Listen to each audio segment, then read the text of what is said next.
Shannon sent through a request for some help with some tight calf muscles. So I've just got the kids to bed, we just had our cup of tea, we're sitting on the couch doing some reading. So here are some quick fixes for your calf. Now the calf is a very fibrotic, so very tough tissue, they're very dense muscle fibres compared to the rest of your body. So spending a bit of time massaging in there is going to help quite a bit. Now my keys to massage are thus. Spend some time down the shin bone down through here, so you can slide down with some moisturiser. Again, we're not looking to really elicit a lot of pain here. You don't want to get to a 10 being unbearable. We want to sit at about a 5 or a 6. You can also look at doing some active release work. So as you press into a nice tender spot, shift that foot into dorsiflexion, so toes pulled up, and plantar flexion. Move down, find another sore spot, press in, just move it up and down for 4 to 5 reps, and then move down again. You can then do that in a few different spots as well. Spend a little bit of time down at the base of your calf, so just at the inside of your ankle bone and your Achilles tendon. Slide down through there, just trying to release some of that tissue. Like Shannon had said, she's been massaging her feet with a trigger ball. That's certainly going to help. In the exercise library, there are 2 videos called Foot and Ankle Rehab. So they will help stretch out some of those muscles and activate some of those muscles in the feet. If you have a foam roller, then don't just slide up and down the muscle tissue. It's not the most effective way to do it. What you want to do is get to the muscle belly. So about halfway through where your calf muscles are at their thickest.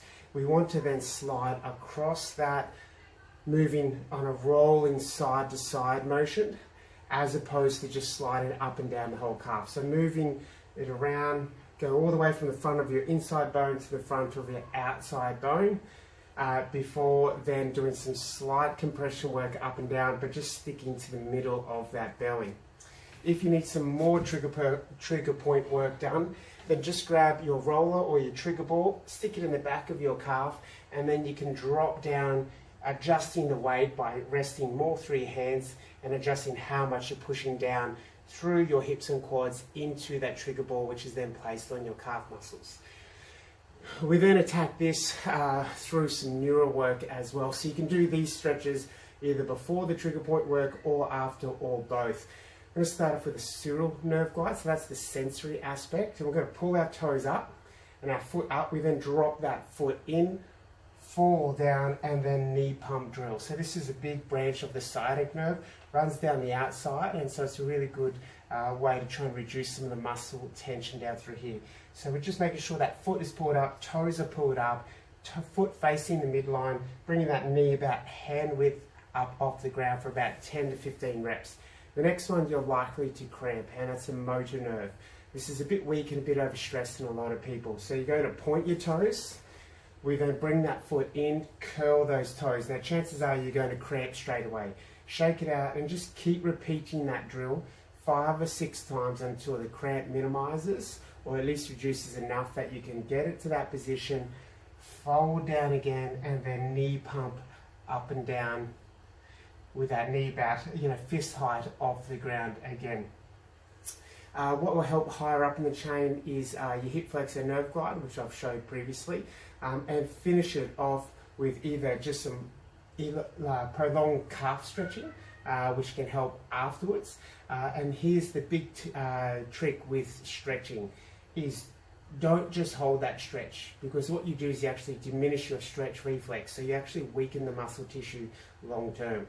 What you want to do is take it to the end of your range, and then you're going to contract in the opposite direction. So I've pulled my toes up, I'm getting a nice strong stretch in my calf.